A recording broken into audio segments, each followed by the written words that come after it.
Now, moving right along, Phil was going to talk about the value of 100% NMRA club. And there are a lot of those clubs around the country. I'd really like to see some of the clubs that have applied for and gotten the 100% club designation from the NMRA come on the show and tell us about their activities and what they're doing. I frankly don't understand why we're having such a difficult time getting clubs and divisions to want to come on the show and talk about their activities. I've heard from some of the sponsors of train shows that they're having the same problem getting clubs and so forth to come and participate in their shows, even if they offer them a free table. And it seems like we're all kind of shaking our head, wondering why.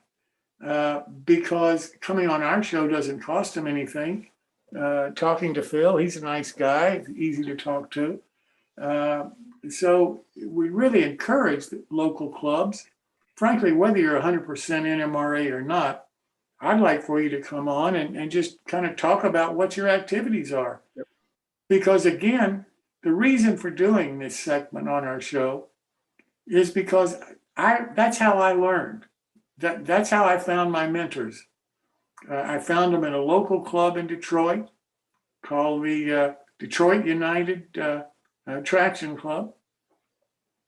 And I found it with the NMRA divisions around the country. We moved quite a bit, so I've been to quite a few divisions, lived in several states, and that's how I met a lot of people, and that's how I learned some of the skills that I think I have, and how I think you can learn from a local person one-on-one by participating with your local club and division. And that's why we're trying to do this. It seems to me it benefits the local club and the local division to try to come on the show and talk about what you're doing. Because again, this is live streamed on Zoom, on YouTube, and live on Zoom.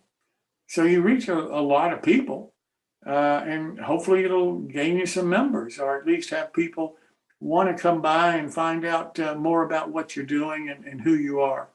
And to me, that's all good, both for the club, the division, and for the individual modelers. So we really encourage it. And frankly, as I said, that's why we tried to start this segment in the first place. Now, back to 100% NMRA Club. Main benefit that I've heard about is the insurance that's available, the liability coverage. And Jim, I think that's a really important point because, it's interesting.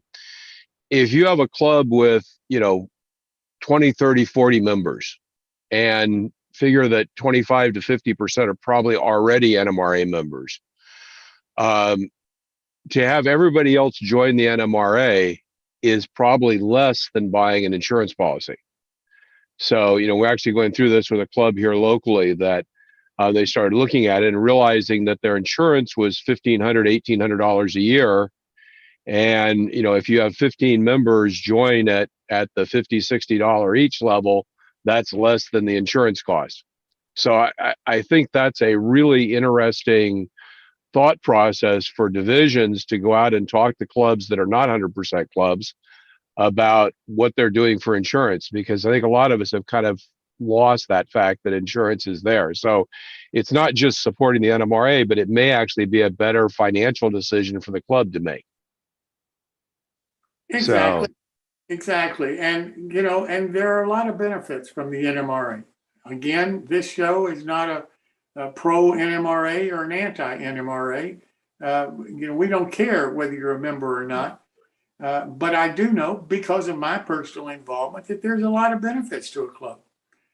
You'll get access to a lot of information very easily through the NMRA that it may be more difficult for you to find or to locate, or to have people come in and offer clinics and be involved with what you're doing and help you with your club. than without the NMRA. I really believe that. So it's something for you to consider. Whether you should do it, that's up to you. I do know that what Phil says, I've heard before. I've heard of clubs, in effect, paying the members' fees to join the NMRA because it was cheaper for the club to do that than to buy the individual insurance policy. Yep. So the club just paid the dues. It was 100% NMRA. The individual members all benefited by being NMRA members if they wanted to participate in the various NMRA programs, the achievement program being one that I push quite a bit.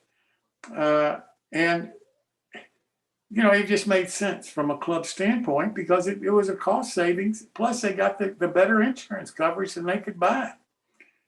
There's also the possibility that the individuals then can buy the insurance for their private collections through the NMRA, and it's much cheaper than it would be if you just tried to buy it yourself. So there's another advantage if people look into it to do it. The other thing that Phil and I have talked about is this membership. I think it's $10.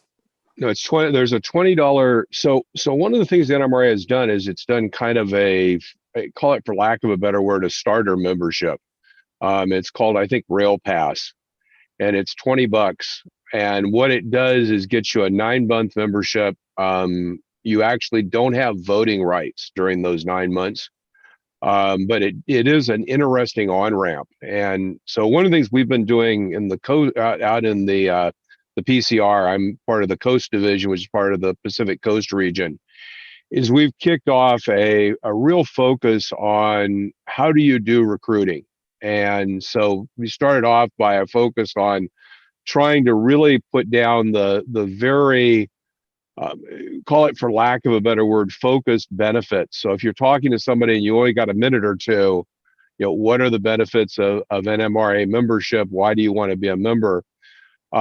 One of the thought processes we've had is to really use that Rail Pass as a way to recruit people at train shows. Because if you look at where you can recruit people, the conclusion we've come to is that, if you look at train shows, retail coffee shop locations, potentially clubs, those are the places you can go in a division to actually meet people and meet modelers.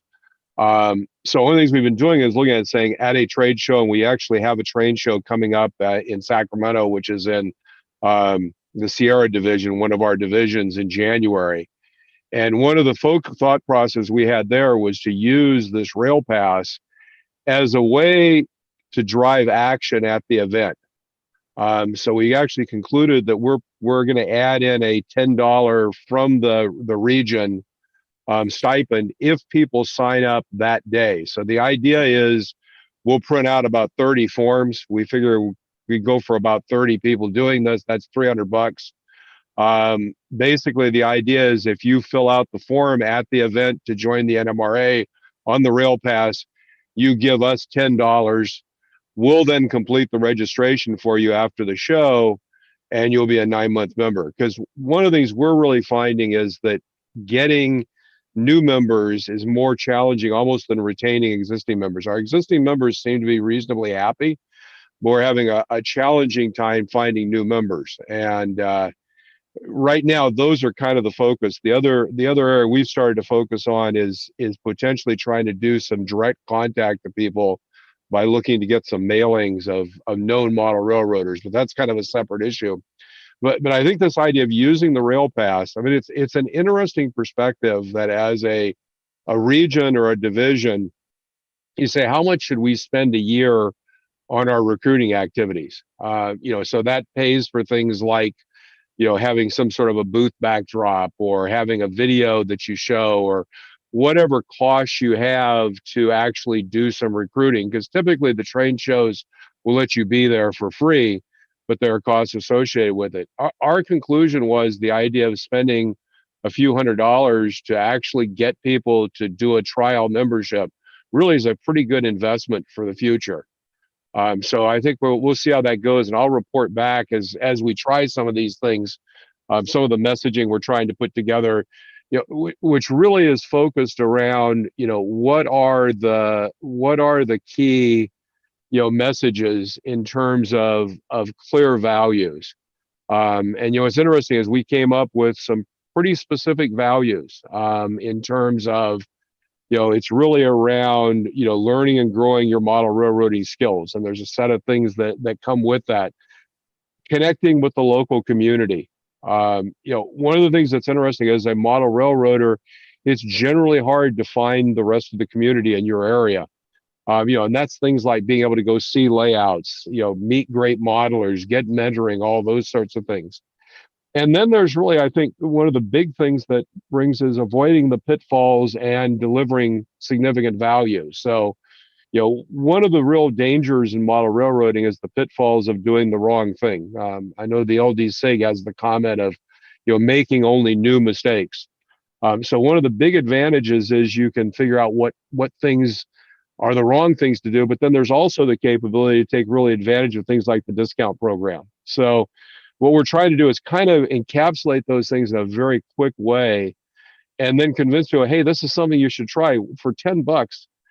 And especially if you meet somebody who's a model railroader and they're a model railroader, getting them involved in the community, because we think that once people get involved and come to some of the events, do some of the activities, they're going to find that it's an attractive thing to do and continue on. So I'll give some reports back as we go through this, but I think it's a really interesting thing to start thinking about, for NMRA divisions about, do you have an active recruiting strategy, and how are you going to go meet and find those new potential modelers? Because one thing I think is really clear is with the noise level we have today in model railroading, whether it's, shows like this on YouTube, people doing demonstrations on YouTube, all the different noise and activities, et cetera, it's very hard at a national level for the NMRA to come up above that noise and put a good proposition together about why someone should join.